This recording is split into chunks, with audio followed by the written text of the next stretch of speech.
Bonjour et Boker Tov. Nous allons étudier aujourd'hui la quatrième montée, le Révi'i de la Parashat Shemot dans le cadre du Bet HaMidrash Hillel, Bet HaMidrash fondé à la mémoire du Rav Hillel Pezner Zichrono Livracha. Notre étude commence au Perek Gimel, au troisième chapitre du livre de Shemot. Donc nous avons laissé Moshe Rabbeinu installé à Midian, près de son beau-père Yitro, marié à Tzipora, père de Gershom, et la fin de la troisième montée, Vayar Elohim et Bnei Israël, Dieu il a vu les Bnei Israël et leurs souffrances, Vayeda Elohim, et donc Dieu prend conscience qu'il est temps de les libérer, et ceci va commencer par le choix d'un libérateur, ce que l'on va étudier aujourd'hui. Pasuk Aleph, ou Moshe, et Moshe, Ayaroé, il était le berger, Etzon Yitro, du troupeau de Yitro, Choteno, son beau-père, Cohen Midian, prince de Midian, Vainhag et Atson, il avait conduit le troupeau à Achar Amidbar. Alors si je veux traduire de manière textuelle, c'est Achar Amidbar, derrière le désert. Ce qui ne signifie pas grand-chose. Ce qu'il faudrait plutôt expliquer, c'est éloigné dans le désert. Vayavo, et il est arrivé El Hara Elohim, à un endroit appelé la montagne de Dieu, Choreva, la montagne de Chorev. Donc déjà, Rachid expliquait pourquoi il allait à Achar Amidbar. Rachid expliquait Achar Amidbar lidrachek min hagezel, pour s'éloigner du vol, chez l'Oyirou, afin qu'ils ne vont pas paître bisdot acherim dans les champs d'autrui. Donc, le désert appartient à tout le monde, c'est ce qu'on appelle un endroit hefker. Donc il allait dans le désert pour éviter de voler. On a déjà vu, par exemple, chez les bergers d'Abraham, cette même manière d'agir, ils faisaient attention de ne pas faire paître leurs troupeaux dans les champs des autres. Maintenant, El Hara Elohim, c'est très mystérieux que cette montagne soit appelée Hara Elohim. On n'a jamais vu là-bas quelque événement qui pourrait nous montrer un certain dévoilement de Dieu à cet endroit-là. Rachid expliquait Al-Shem Ha'atid. Elle porte ce nom, maintenant, cette montagne, Hara Elohim, sur un événement qui viendra dans le futur. Nous sommes quand même obligés ici de ramener ce qui est marqué dans le livre de Shemot Rabbah, dans le Midrash Rabbah, que Moshe Rabbeinu donc était berger du troupeau de Yitro, et il y a une petite brebis qui s'est égarée, et il l'a poursuivie jusqu'à un certain endroit. Et là-bas, il a vu que cette petite brebis s'est tout de suite approchée pour boire de l'eau. Lorsque Moshe il a vu cela, il s'est approché d'elle, et il lui a dit, si je savais que tu avais tellement soif, alors je t'aurais aidé. Maintenant tu m'as l'air tellement fatigué. Il a pris la petite brebis sur ses épaules et il avançait.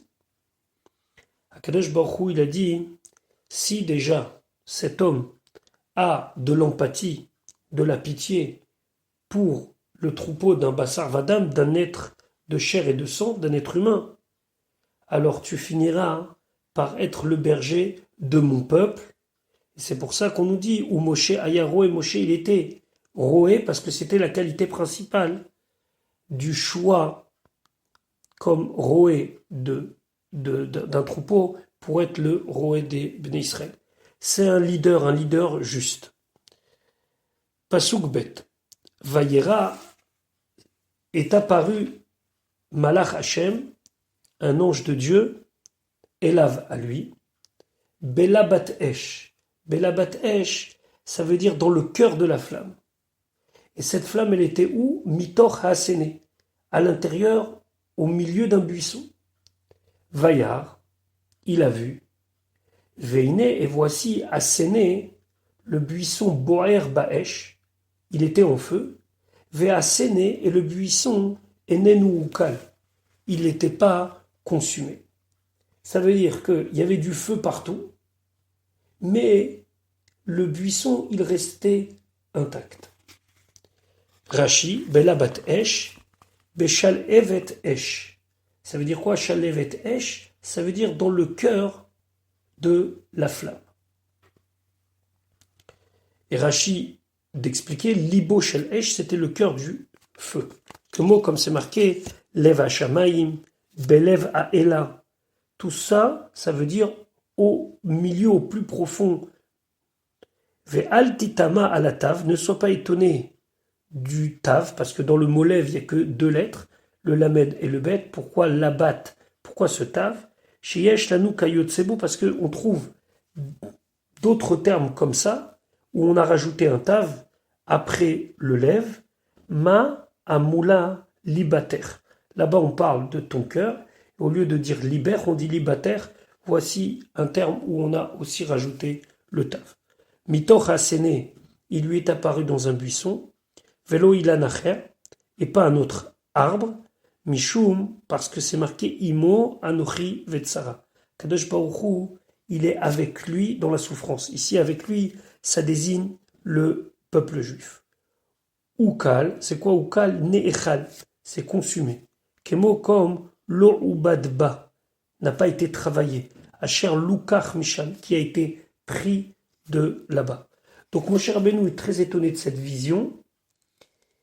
Il n'y a pas de consommation d'arbres sans que cet arbre ne devienne de la cendre, du charbon, ou tout au moins des braises, et là rien du tout. Pasuk Gimel. Et mère Moshe, il a dit à Sourana, je vais m'écarter maintenant. Verrez, je vais regarder, dans le sens, je vais analyser, et amarrer la vision à Gadolazé, grande, extraordinaire. Madoua, pourquoi l'oïvar a asséné? Il ne brûle pas le buisson. Rashi, Asurana, Asuramikal, je vais m'écarter d'ici, les Karev Sham, pour s'approcher de là-bas. L'Orachaim de faire souligner pourquoi Moshe Rabbeinu il a dit est amarré à Gadolazé. Il semblerait que Moshe était habitué à un certain esprit de prophétie. Donc, pour lui, il avait l'habitude de voir des choses, entre guillemets, extraordinaires, d'ordre du divin, mais une telle chose, il n'avait pas vu. Pasuk Dalet. Vayar Hashem, et Hashem, il a vu Kissar l'Irot. Kissar, qu'il s'est écarté l'Irot pour voir. Vaikra Elav Elohim, Dieu l'a appelé, Mitor Haséné, depuis le buisson, Vayomer, et il lui a dit, Moshe, Moshe.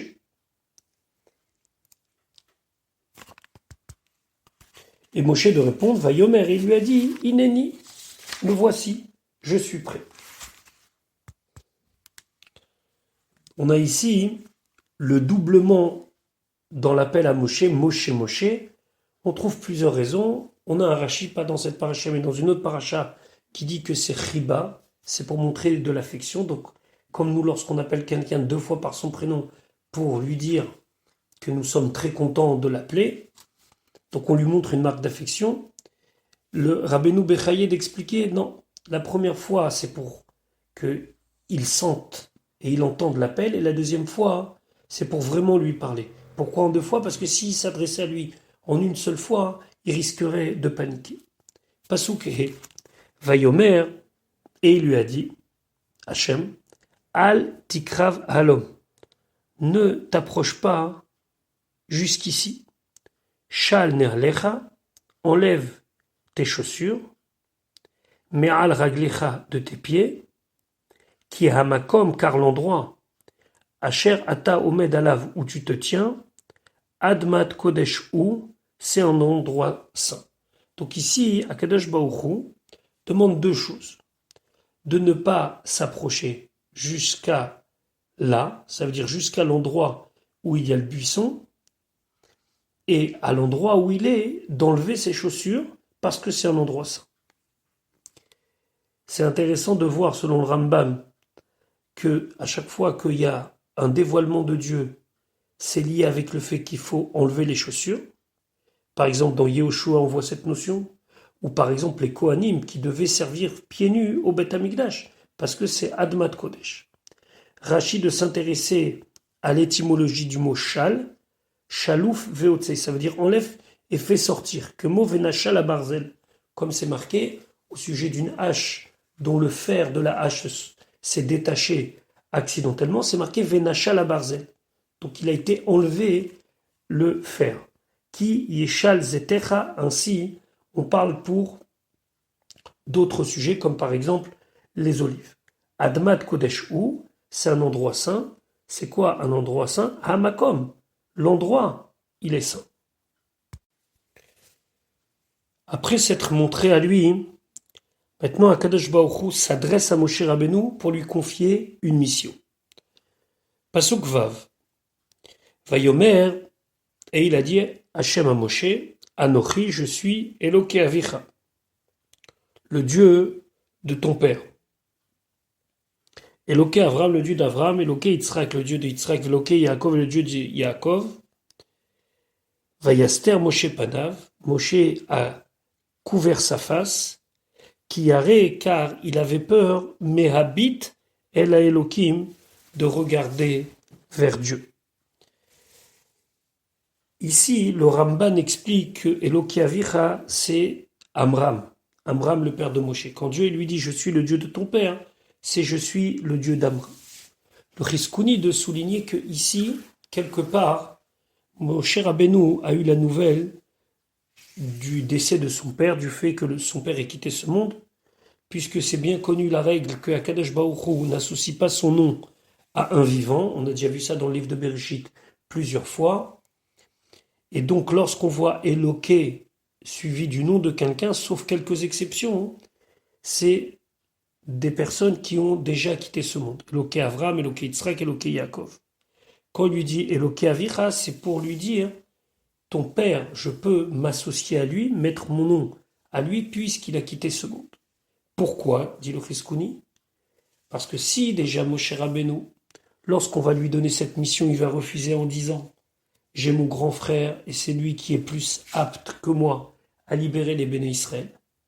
À plus forte raison, si son père avait été vivant, qu'il aurait refusé cette mission et aurait pensé qu'il est plus légitime que ce soit son père. Donc ici, d'après le Chizkouni, on lui a annoncé que son père n'est plus, donc il n'y a plus cet obstacle, entre guillemets, au fait qu'il soit grandi comme libérateur du peuple juif, puisque son père n'est plus là. Pasuk Zain, Vayomer Hashem, Hashem il a dit, et ici on utilise Yud Kevavke, nous fait remarquer le Ramban, alors qu'avant c'était que Elohim, que la Midat Adin, que la rigueur de Dieu. Ici c'est Midat Arachamim qui s'adresse à lui, et qui dit, Rao Ra'iti. Alors on va traduire simplement, j'ai vu. Si on veut traduire de manière plus liée au texte, Rao Ra'iti, vu, j'ai vu. On reviendra sur quel est le sens de ces deux mots. Et Oni, ami, l'humiliation de mon peuple, Asher Bemitzrem qui se trouve en Égypte, Ve'et Tsa'akatam Shamati, et leur cri j'ai entendu, Mi Pene Noksav, à cause de ses oppresseurs, qui a darti, car je sais, ça veut dire j'ai prêté attention, et machovav, à ses souffrances. Rashi, qui a dati et machovav, car j'ai pris conscience de ses souffrances, comme on a vu plus haut dans le Périkbet, Vayeda Elohim, et Dieu a su. Ça veut dire quoi que Dieu a su? Klomar, c'est-à-dire qui samtilève, car j'ai mis mon cœur, les idbonen, pour réfléchir la da'at et comprendre, connaître et machovav, ses souffrances, velo et lamti eni, je n'ai pas caché mes yeux, ou les tom ozni, et de boucher mes oreilles, mitzaakatam, de leurs cris. Ici, on voit que on emploie Reya, la vue, Rao Raiti, on emploie aussi Shmia, l'ouïe, Ve'et Tsa'akatam Shamati, et on emploie la connaissance Kiyadati. Rabbeinu Bechayed expliquait que ici ça va crescendo. La vision, c'est quelque chose que chacun d'entre nous peut profiter, mais c'est moins précis que l'ouïe. Lorsqu'on entend quelque chose, on a beaucoup plus de détails que lorsqu'on voit quelque chose. Et la connaissance, c'est si on a vu ou entendu quelque chose, mais qu'on ne prend pas conscience de la chose, ça ne sert à rien. Donc déjà, il lui dit, Raïti, j'ai vu. Et si ça ne suffit pas, sache que Shamati, j'ai entendu. Et si ça ne suffit pas, Yadati, j'ai pris conscience. C'est quoi Rao Raïti qu'on a vu au début, vu, j'ai vu?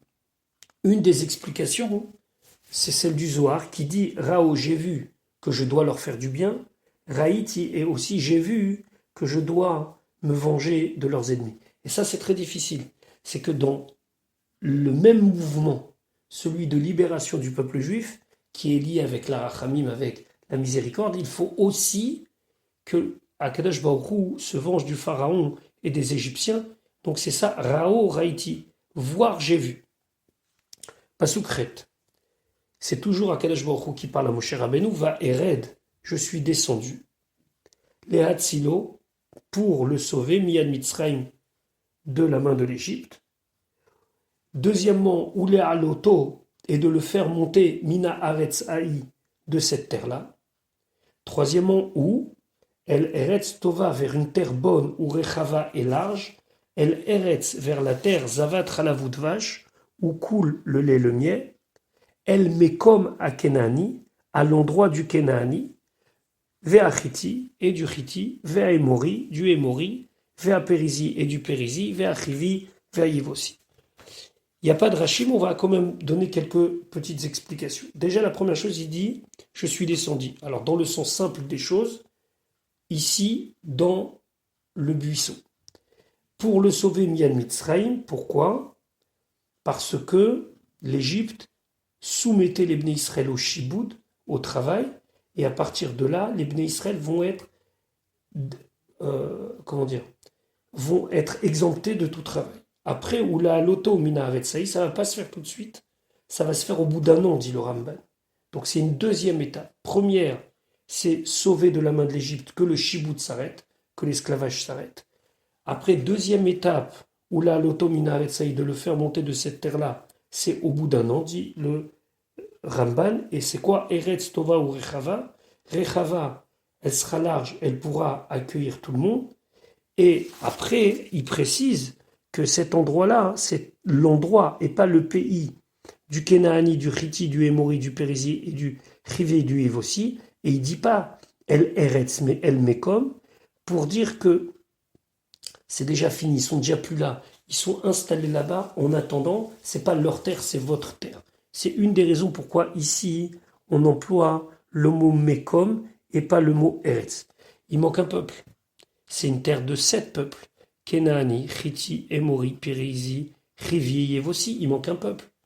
Il y a un petit peuple qui s'appelle le Girgashi, qui vivait en Eretz Israël, et c'était un des 7 peuples qui habitaient là-bas. Pourquoi il n'est pas marqué ici? Plusieurs raisons. Première raison, il n'était pas important, donc on ne le compte pas. Deuxième raison, le Girgashi ne va pas faire la guerre contre les Bnei Israël au moment de Yehoshua, il va se sauver.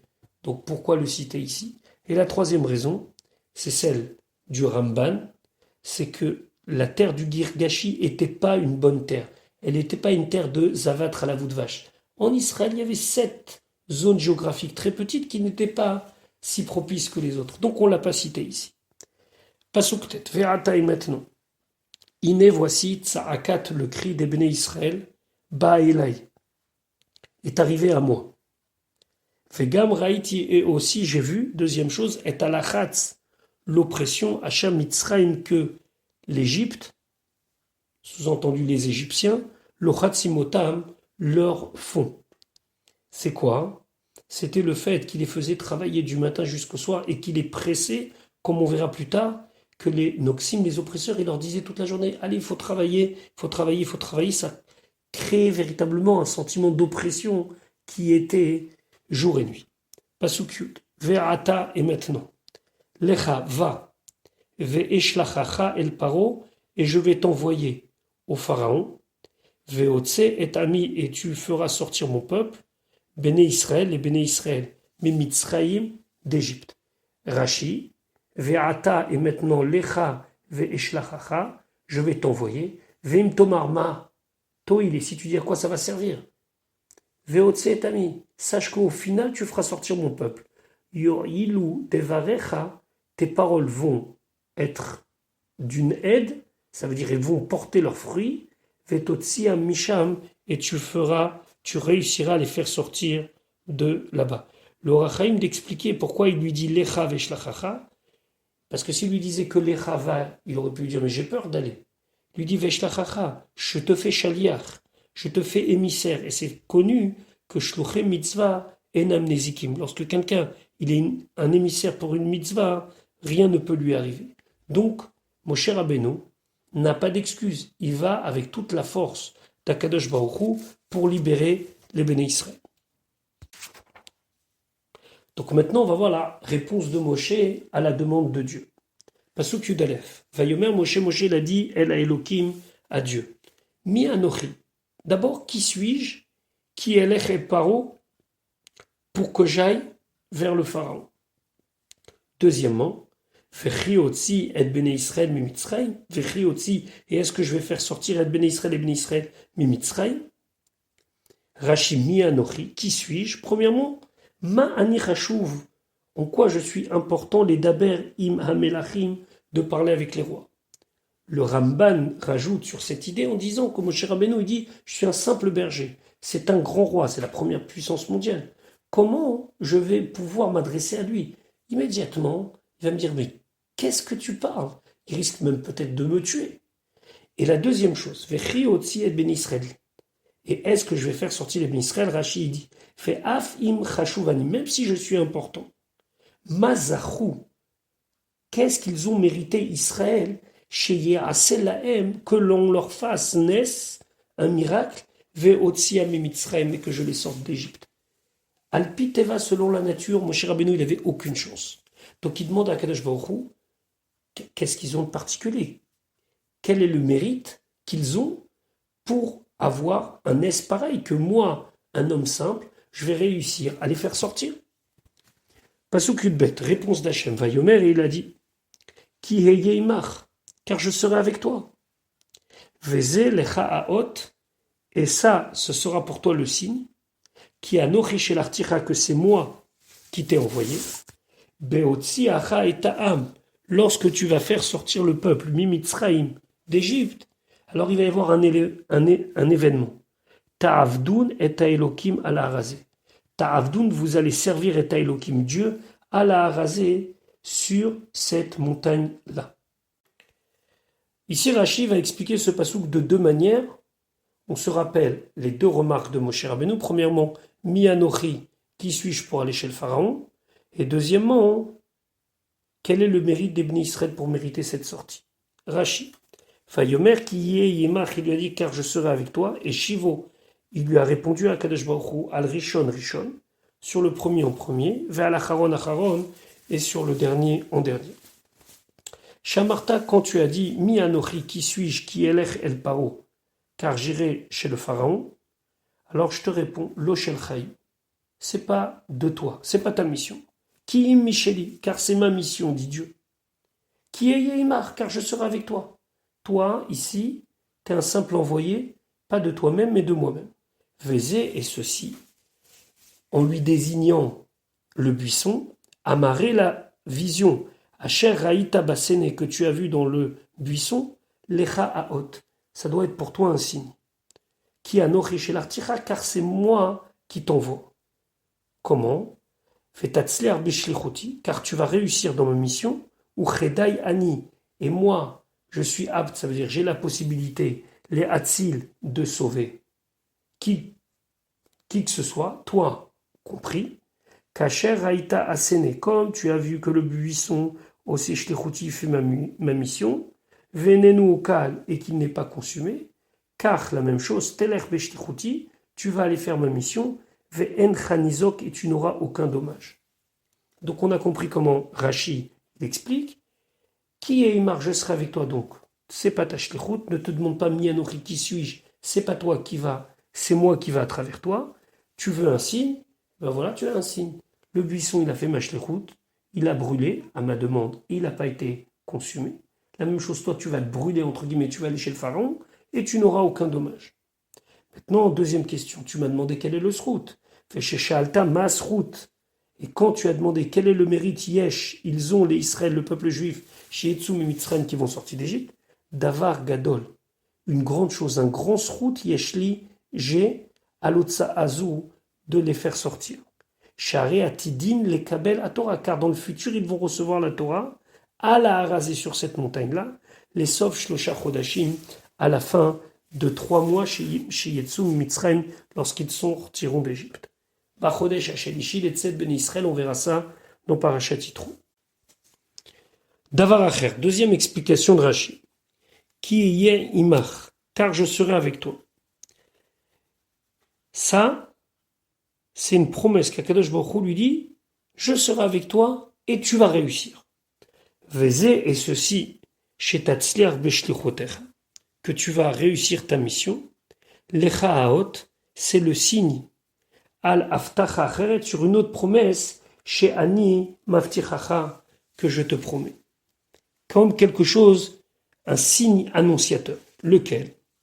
Que lorsque tu vas les faire sortir d'Égypte, ta avdun otin, vous allez me servir à la haraser sur cette montagne-là.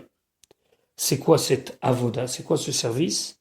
Chez Tekablou à Torah Allah, vous allez recevoir la Torah sur lui, sur cette montagne. Veilli asrout, et c'est le mérite à Omedet l'Israël qui va faire tenir le peuple juif dès maintenant, et c'est ce mérite annonciateur qui va leur permettre de sortir d'Égypte. Fait Dougmat la Shonze, on a trouvé un exemple à cela, où il y a un signe annonciateur pour un événement qui se passe maintenant. Sinon, on a trouvé Achol Hashana Safir. C'est un passouk de Ishaïa qui annonce une névoie que la terre d'Eretz Israël, elle est sous le joug de Ashur, son roi Sancheriv, et la terre est complètement désolée. La terre, elle a été piétinée, arrachée, il n'y a plus rien à manger. Akadosh Baruch Hu fait une promesse, qu'après la chute de Sancheriv, il y aura une telle bracha dans la terre d'Eretz Israël qu'on va pouvoir consommer uniquement les safirim. Les safirim, c'est quoi? C'est le surplus qui pousse dans les champs qui d'habitude on ne récolte pas. Quand on jette les grains, on récolte tout ce qui a été semé volontairement. Il y a toujours des graines qui vont à droite et à gauche. On appelle ça les safirim. Alors Dieu, il dit, je vais bénir la terre que vous pourrez manger même des safirim. Et voilà ce que Rashi explique. M'appelle et Sancheriv, la chute de Sancheriv, Tiel et Chaleot, ce sera un signe annonciateur. Alaftacha Acheret, sur une autre promesse que je te fais. Shertzechem Chareva Miperot, que maintenant la terre, elle est désolée de tout fruit. Shertzechem Chareva Miperot, va Ani et moi, Havarech Asafichim. Je vais bénir le regain, ça veut dire ces petites pousses qui sont à droite et à gauche. Il y aura une telle bénédiction que vous allez consommer ces sapichim directement. Maintenant, Moshe va demander une seconde chose à Kadosh Baruch Hu. Pasuk Yud Gimel. Vayomer Moshe, il a dit à Elohim, à Dieu, Ini Anochi, voici que je vais Baal Ben Israël, venir chez les Ben Israël, va marti lahem, et je vais leur dire, Eloké avotechem, le Dieu de vos ancêtres, chez la Chani Alechem, m'a envoyé à vous. Ve'amrouli, ils vont me demander, Machemo, quel est son nom? Ça veut dire, quel est le nom de Dieu par lequel Akadosh Baruch Hu se montre à nous, qui montre qu'il existe et qu'il est proche de nous. Sa Ashgacha. Ma'omar Aleem, qu'est-ce que je vais leur dire?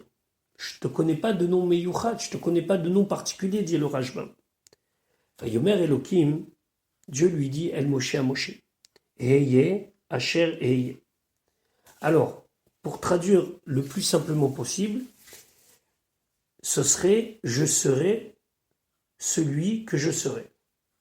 Maintenant, tout le monde est d'accord que ici, il y a les lettres du nom de Hachem, et que c'est comme pour lui dire, je serai comme je suis maintenant, et je serai comme je serai plus tard.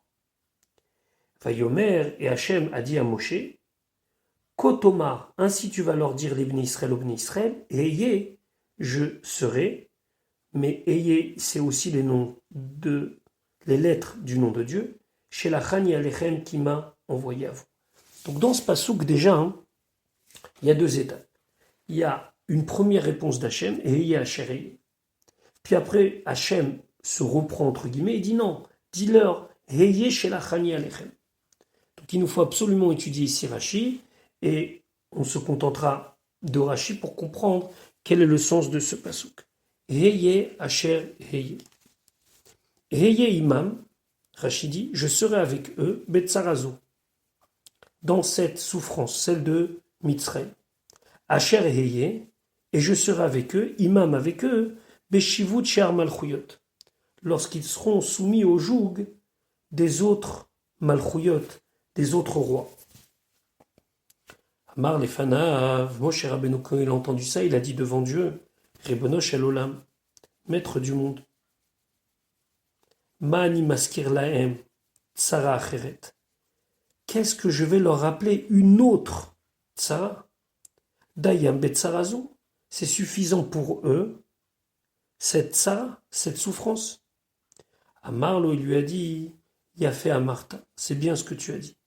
Je ne peux pas annoncer maintenant la libération en leur disant je suis maintenant celui qui va vous libérer, mais qui vous libérera plus tard dans une autre galoutre.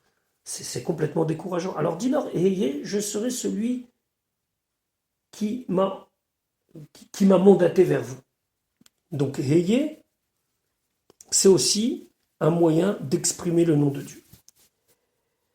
Et donc c'est pour ça qu'il lui dit, Amarle lui a dit, Yafé Amarta, c'est bien ce que tu as dit, Kotoma, ainsi tu dois leur dire une seule fois, pas pour les décourager sur les autres saout. Rachi de continuer dans certaines éditions, Lo chez Iskil Khalila Moshe Beyoter. C'est pas que Chazé Shalom Moshe Rabbeinu il a plus compris que Dieu, en disant Dieu non tu m'excuses, c'est pas comme ça qu'on parle. Et là chez Lo et Vin Divrei Hashem Yitbarach. En vérité, Moshe Rabbeinu il n'a pas compris les paroles de Dieu. Kilo marchevato marchevat Hashem Yitbarach, parce que la pensée de Dieu ce n'est pas la pensée de Moshe. Shemeaz kachaita daato beumro Yitbarach. Car comme ça, Kadosh Baruch Hu voulait dire au début, Hey Asher les Moshe levado yigid, il voulait dire seulement ça à Moshe. Velo sheyagid le Israël, et pas qu'il le dise au peuple juif. Vezeu, c'est ça qu'il lui a dit, Yafé Amarta, c'est bien ce que tu as dit. Chez Gam Ta'atim et Techila Kachaita, car moi dès le début aussi, j'ai pensé comme toi. Chez l'Otagid l'Ivne Israël Kadevarim Aïle, que tu vas pas dire au Bnei Israël de telles choses. Et là seulement, Kotomar l'Ivne Israël, ainsi tu diras au Bnei Israël. Et ayez pas amachad, je serai avec eux une fois, ça veut dire cette fois-ci. Ren mashma b'masechet brachot, et ainsi on semble comprendre ceci dans Masechet brachot, vedouk, et tu peux t'intéresser plus profondément. Pasuk tetvav, et il continue à le répondre. Vayomer od Elokim, et Dieu lui a dit encore El Moshe à Moshe, Kotomar el Bnei Israël, ainsi tu diras au Bnei Israël. Hashem Eloke avotechem. Ici Hashem c'est Yud Ke Vav Ke, le fameux Shem Meyuchad, le fameux Shem particulier. Eloke Avram, le Dieu d'Avram, Eloke Yitzhak, Eloke Yaakov. Shelachani Alechem, m'a envoyé à vous. Ze Shemi Leolam, c'est mon nom éternel à jamais. Faisez Zichri les Dordor, et c'est mon souvenir, la manière dont vous allez me mentionner les Dordor pour toutes les générations. Rashi, Zeshemi Leolam. Normalement, dans le mot Leolam, il doit y avoir un Vav. Et ici, Chaser Vav. Il manque un Vav. Donc, on prononce Leolam. C'est comme c'est marqué Leolam. L'Omar, pour te dire, Elimehu, cache-le chez lo Yikra Kirtavo. C'est-à-dire qu'il ne doit pas être lu comme il est écrit. Et d'ailleurs, c'est la raison lorsque on voit le nom de Dieu Yud Kevavke, on ne le prononce pas, on prononce Hachem. Faisez Zichri, ça c'est mon souvenir, la manière dont vous allez me mentionner. Lamdenu, enseigne-leur à Er Nikra, comment il est appelé. Chen David ou Omer, et ainsi David dit, Hachem Shimcha Leolam, Hachem, ton nom c'est à jamais, Hachem Zichrecha Ledor Vador. Ton souvenir, la manière dont tu es mentionné, Ledor Vador, c'est pour toutes les générations. Donc voilà, Moshe Rabbeinu est mandaté. Akadosh Baruch Hu, dans le Chamishi, va continuer à lui parler et lui donner ses recommandations avant son départ pour le Pharaon. Je vous souhaite une bonne journée et Bezrat Hashem, à demain.